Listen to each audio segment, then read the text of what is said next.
Last Wednesday, pumunta po kami rin doon sa Cedar. Ang napag-usapan po namin ni Brother Christopher, tas Mayan, willing po silang sumama. Kaso, yung communication namin na talagang sasama na po sana sila, tas nag-change mind si Brother Christopher na sabi niya sa akin, humihingi po ako ng inyong tulong, pakisamahan po niyo ako. Alam ko na malaki ang magagawa at pinapakinggan ng Diyos ang prayer ng matuwid.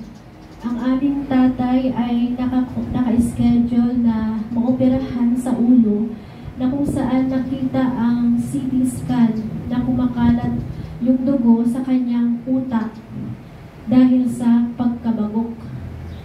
Ayun po.